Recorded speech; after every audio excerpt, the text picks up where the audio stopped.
Recently, unsettling and shocking details have emerged regarding the disturbing abuse Diddy allegedly experienced while incarcerated at the Metropolitan Detention Center in New York.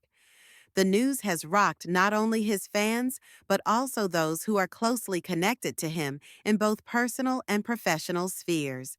According to a report from the Daily Mail, that's why Diddy had a breakdown. A person close to him apparently said, quote, spending the holidays behind bars was a nightmare for him. If we're to believe all this, Diddy had a meltdown in his cell and begged the guards to take him to the hospital for observation, but they refused. This same friend or person told the Daily Mail, quote, he eventually managed to calm himself down with the meditation technique he's been using while he's been behind bars.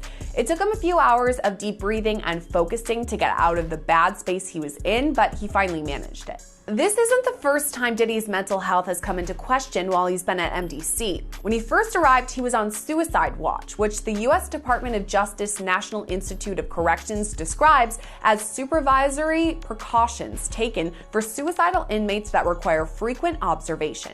Diddy's suicide watch was only temporary, though. He was housed in a special protective unit of the jail after that for the first few weeks of his stay. But Diddy right now is in Gen Pop, meaning general population, the place where majority of the inmates stay.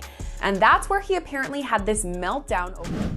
According to multiple reports from sources close to Diddy, he endured severe mistreatment while in custody, which eventually led to a breakdown in his mental and emotional state. These insiders claim that the trauma from the assault was so intense that it pushed Diddy to the brink of a nervous breakdown. The situation has worsened in recent days, with sources now revealing that Diddy is grappling with deep psychological distress. Allegedly, he is even considering self-harm. That makes sense. But you knowing Diddy personally, do you think it's possible he might take his life? It takes a certain individual to prepare himself to do a lot of years. I think that he may commit suicide. He do an Epstein. Why do you think he didn't pull a Russell Simmons and leave the country? They was watching him, bruh. They was watching him. And then I think that he had to turn over his passport. Even if you own your own private jet, they have a system up there whereas that they supposed to check your passport and anything that you need to fly as if you were flying commercial. A fact that has sparked major concern from those around him. This revelation has intensified the fears of his family and inner circle, who are desperately trying to provide him with the emotional support and care he needs. Those who know him well are deeply concerned for his safety and well-being during this incredibly vulnerable time. Adding to Diddy's anxiety is the involvement of some of the biggest names in the entertainment industry, including Jay-Z and Jennifer Lopez, J-Lo. Both of these high-profile celebrities have been called in as witnesses in the case, which has only served to increase the pressure Diddy is under. With the legal proceedings continuing to unfold, the added stress. But going back to Cardell Smith's filing, his notice says that Jennifer Lynn Lopez, aka J-Lo, aka Jenny from the Block, quote, will be called as a material witness and expert to Sean Combs' viewing, possession, and distribution of his sexual assault upon the plaintiff in 1997 and the orders of defendant Sean Combs forcing Jennifer Lopez to remain silent about the videotaped sexual assault of plaintiff by defendant. Plaintiff states that the material witness Jennifer Lynn Lopez, also known as J-Lo and Jenny from the Block, was engaged in a relationship with the defendant Sean Combs during 1999 and 2001, and that the sexual assault of the plaintiff was recorded, distributed, and held by the defendant at his New York residence and recording studio. And during the relationship with Jennifer Lopez, she was made privy to this video that was taken by Sean Combs and his employee Kirk Burrows. She, J-Lo, has known this video existed and was in existence and took no action to make it known to anyone in law enforcement, and that she was even questioned by New York Police Detective Derek Palmer about this matter, and that the report will show that her answers to this tape was and still remains a resounding yes to its existence. And again, Cardell Smith writes that he wants to call Officer Derek Palmer as a witness because he says Palmer is the one who questioned Lopez and believes that he will have testimony that could help his case. Now, as I mentioned, Diddy's legal team has called for this entire case to be thrown out. Cardell Smith has filed a massive response to that request that totaled more than 200 pages. Probably half of it was just straight up copies of case law that seems to support his arguments, word for word. It's something out of like a legal textbook. There's so much to slog through, but I kind of want to give you some of the highlights. So first, in addition to the claims of rape and a cover-up, Cardell Smith also claims and alleges that Combs was violent towards his loved ones. At times, Cardell Smith addresses alleged threats against his family. Other times, he says Combs actually caused serious injuries to his brother. His response reads, defendant used threats of murder to force the plaintiff to not bring the case to any court of law enforcement until the homes of the defendant were raided by Homeland Security, that the plaintiff knew it was a safe time to bring the case, and that is why we are here at this juncture. And Cardell Smith argued that fear for his own safety and the safety of his family is one of the main reasons that he waited so long to report the alleged rape, and says that that reason alone should override any issue with the statute of limitations, that these claims might otherwise be time barred. And he also argues that while he's been in prison, fellow inmates and prison guards have threatened him on behalf of Sean Combs. Of knowing that such major figures may be involved in his case has left him feeling overwhelmed, fearful, and uncertain about the future. Sources close to Diddy have confirmed that the thought of being in the public eye during such a personal and difficult moment is something that has been weighing heavily on him. A recent report from the Daily Mail has shed light on the devastating toll this situation has taken. The proposed bail package, a $50 million bond, co-signed by him, his mom, his sister, the mother of his oldest daughter, and his 3 adult sons. It's going to be secured by the equity in his property in Miami, Florida. Home detention, his passport will be surrendered. The government said that's insufficient. They said, look at the charges, look at the weight of the evidence that I just mentioned. They said they have allegations that he and his associates were trying to tamper with witness testimony last year so that they wouldn't cooperate with the government. What do you take away about who has the stronger argument in terms of bail? Well, I think his counsel has done the best they possibly can. I think bringing him there voluntarily is very smart. Starts them out on the right foot. But I think the last thing that you just mentioned, the interfering with witnesses. That's the allegation, yeah. Yeah, if that's true, or I should say, if there's real indicia that happened, I think that might tip the scales in favor of not letting him out pending trial, because I think, and you know this, I think judges take an extraordinarily dim view of that. And that might be the factor that tips the scale against him. But I think as far as a tactic, I think it was very smart to do what they did and to say, look, you know, he's here. You didn't have to track him down. He's got a real defense here. He's doing everything right, at least right now. I'm not sure it's going to be enough at the end of the day. On Diddy's mental health, the stress of enduring both physical abuse and the looming legal ramifications has created an unbearable burden on his emotional state. One source close to the mogul described how Diddy is battling a constant feeling of fear and uncertainty, and despite the best efforts of his friends and family, he is struggling to cope with the intense emotions that have taken over him. He's suffering the consequence, and I don't feel bad for him at all. Because people was trying to talk to him. People was trying to tell him. You couldn't pull him by the coat and let him know anything. You understand? They messed up the game, brother. When he put that shit out with them, money, power, respect, it ain't never been like that. It ain't never been like that. You got your respect in the street that gave you your power, that brought you your money. Now, Larry, I am just getting word. People Magazine says it's got a source on the inside that tells them that P. Diddy's on suicide watch tonight. Do your sources confer the same information? Are they saying it was possible? Hey, real quickly, all that commissary stuff, he's not getting any of that because people in the shoe have an abbreviated list. So he's out of luck. No stake for him. Yeah, he is on Suicide Watch, this guy thought he would have went home. All of a sudden, he didn't get bond. Remember, the first night that he was there, he was like an overnight guest. When they killed his bond hearing, now they checked him into the system, and reality has hit him. And I understand that he has a shrink coming by his cell to see him several times a day.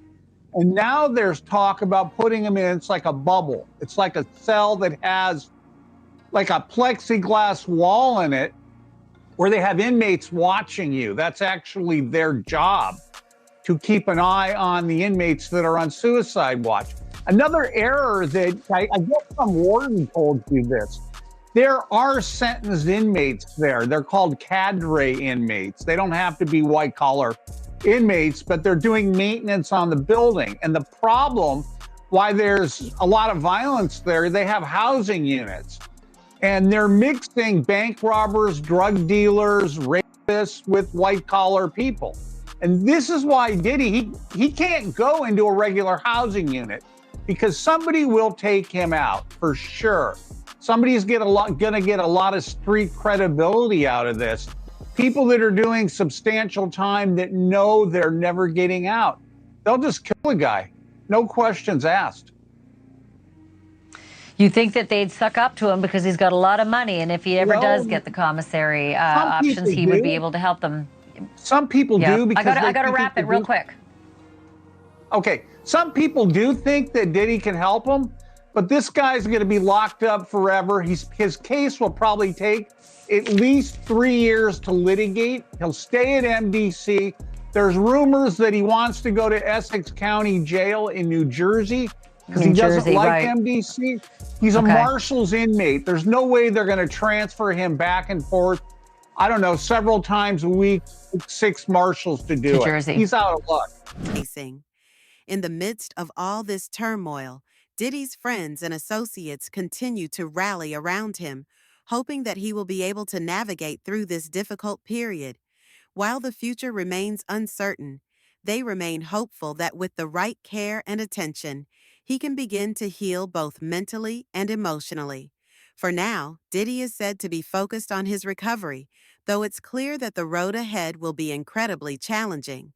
As more details continue to emerge, the world watches, hoping for a positive resolution. While maintaining he'd let the matter settle itself in court. But now in a new lawsuit, a Texas man is claiming Jay-Z's lawyers are bribing people to sue Busby and his law firm. This 13-page lawsuit was filed on January 3rd in Harris County, Texas, and the plaintiff in the filing is being represented by none other than Busby's law firm, who filed the suit on his behalf. Now, Jose Maldonado, who is the plaintiff in this suit, is suing Jay-Z's attorneys and his company, Rock Nation, but not Sean Carter, aka Jay-Z himself.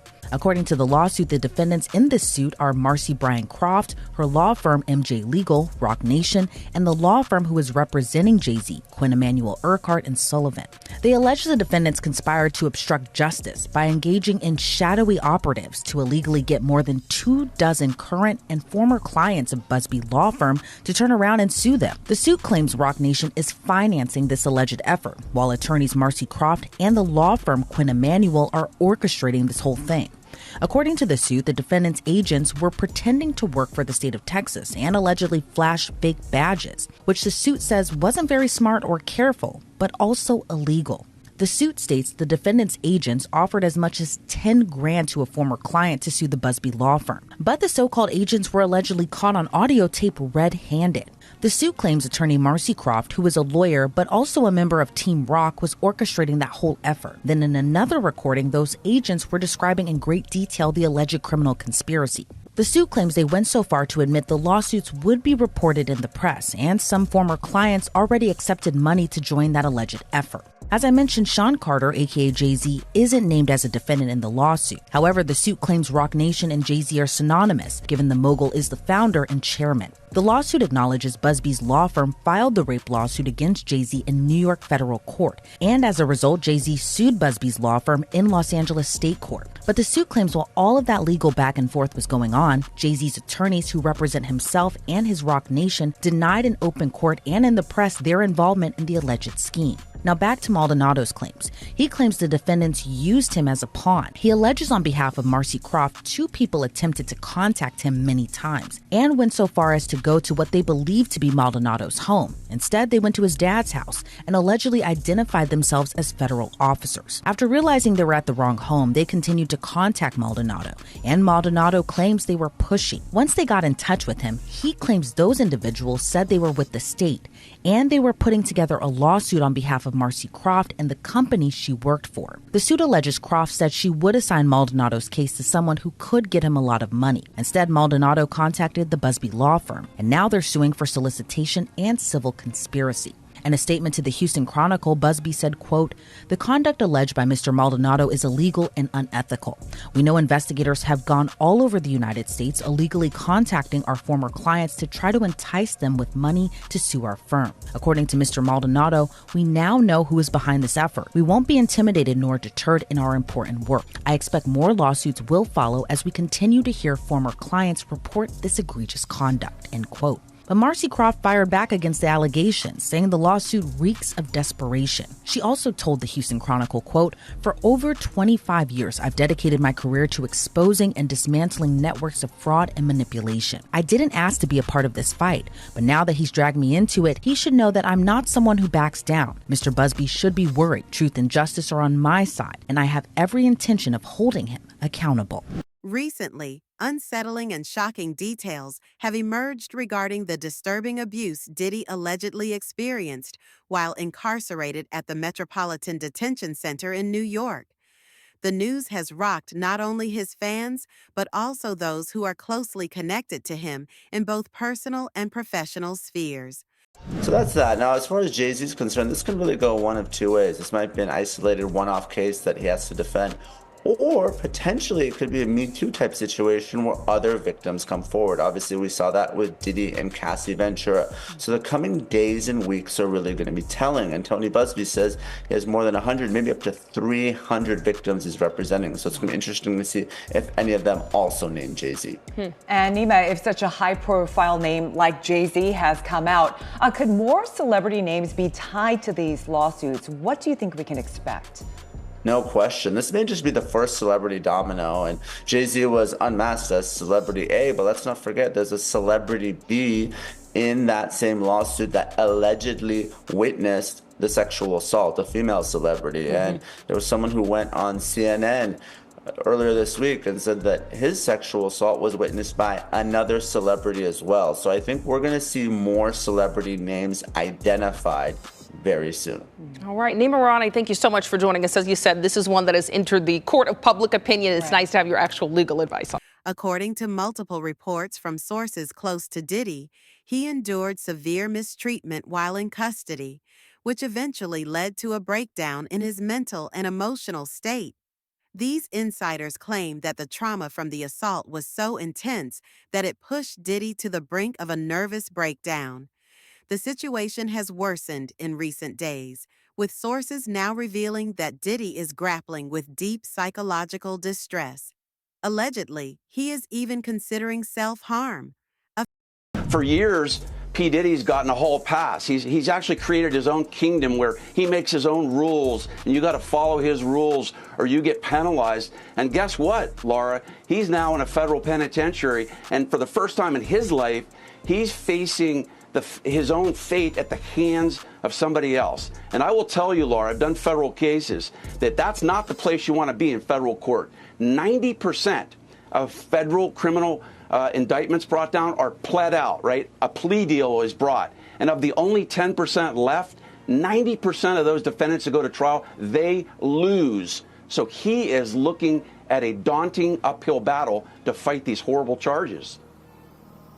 Now, Brian, one of the DHS agents involved in this raid on his Miami mansion described what he saw inside the house, saying that, in my opinion, he's as bad as Epstein. These women are young, either barely legal or barely illegal. Brian, this sounds like he was a monster. Yeah, Laura, I will tell you that this indictment was very detailed, by the way, too. Your viewers should know there were over 300 subpoenas served. over 50 witnesses interviewed. Why is that important? Because the federal prosecutors aren't going to be leveling an indictment like this unless they have ammunition and they have cause to bring it. And the core issue at this case, which the feds have to prove, which it's looking like they can, is that P. Diddy essentially controlled these women, that he threatened them with stopping the money that he was paying them, that he spiked their drinks with drugs, that's been alleged in the indictment, and that he basically told them, I'm going to ruin your life unless you engage in these freak-offs. And that's really what the prosecutors got to prove. And if you've got some victims coming forward to talk about that, you've got financial records that prove that, travel itinerary that proves that, P. Diddy has very little defense. And I got to tell you, Laura, if this guy wants to fight these charges, he's going to have to step up and walk into a courtroom and talk about it. If he doesn't testify in this case, he is dead on arrival. Well, who else is on these tapes? I mean, will the tapes ever see the light of day? I mean, that's what everybody's talking about. Who else is there? It's like with the Epstein, his pleasure island. Who else? Who went? Who was there? What's the manifest? But Brian, chances 1 being least likely, 10 being most likely. Will we learn of other celebrities that were at these freak-offs? Yeah, I think you've got an 8 or a 9 for a likelihood you're going to hear about it. Why? Because there are going to be more indictments coming down, Laura. That's an important point here, because he's being charged with racketeering and conspiracy. You're going to have, well, let's start on the inner circle. You're going to have former bodyguards. You can possibly have former musicians that he was with. You've got personal assistants that are going to be, they're already talking about this. Some of those are likely to be charged. And then guess what? If you've got some music moguls that are sending women over to these alleged freak-offs, then you've got some top people that are going to start crumbling too, because they're all part of what's called this criminal enterprise. A fact that has sparked major concern from those around him. This revelation has intensified the fears of his family and inner circle, who are desperately trying to provide him with the emotional support and care he needs. Those who know him well are deeply concerned for his safety and well-being during this incredibly vulnerable time. Adding to Diddy's... So why did you believe in these cases, and why didn't you believe in others that you were presented with? Well, the thing with a abuser, a sexual abuser, is they follow a pattern. They fall to type, and you become very clear on what that pattern is, particularly a serial sexual abuser. And these cases were all identical in the facts, identical in the story. It was beginning, middle, conclusion. They know each other? Boom. None of them knew each other. Did you have them meet? No. Did you have them coordinate stories? No, no. Do you think they had any contact with each other before they came to you? Absolutely not. And when you were talking to them, well, first, the ones that you didn't take, why not? Stories didn't make sense. Stories didn't fit the pattern. Stories were not credible. I mean, this is my 30th year as a lawyer. I've tried over 100 cases. I can assess whether somebody's story is credible. And if I don't believe it, I'm not going to put my name on a pleading, sign it, and file it in court. I'm not doing that. And that's what I did with the 60-plus cases that I rejected. And this is not really your area of expertise. If people look you up, celebrity lawsuits is not really where you make your bones. Why this? Well, I was involved in the Weinstein litigation. Right. I was involved in the Paducah litigation. I was involved in the Hayden litigation. Why did I do this? I do this because it's important. I think it's important for people to be heard, have their chance to get the power back. Because sexual abuse, sexual assault is about one thing: taking power, humiliating, demeaning a person and a victim. It has nothing to do with sex. And so I think it's important. I think it's important to get the word out. I think it's important for men to feel, hey, look, I can come out and be heard just like a woman could. And the defense that, look, they knew what they were getting into. These are regrets. They went there, they partied, and now they see a pocket. No, I don't think so. One, my client was... Were they gay men? One was bisexual, the other ones were not. And they were going there. The client was bisexual, worked for Diddy. Diddy owed him money for doing errands for him and being his step-and-fetch, for lack of a better word. And I think it was a power move. It was a clear power move because this guy had the nerve to come to him and say, you owe me money.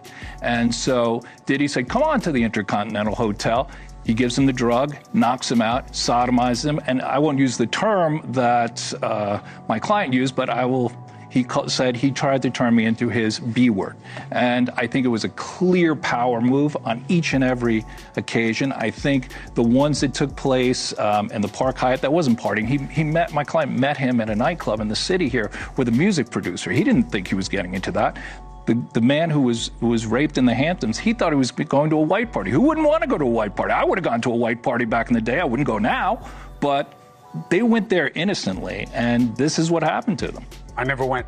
I appreciate you very much. We will follow the The cases. anxiety is the involvement of some of the biggest names in the entertainment industry, including Jay-Z and Jennifer Lopez, J-Lo. Both of these high-profile celebrities have been called in as witnesses in the case, which has only served to increase the pressure Diddy is under. With the legal proceedings continuing to unfold, the added stress of knowing that such major figures may be involved in his case has left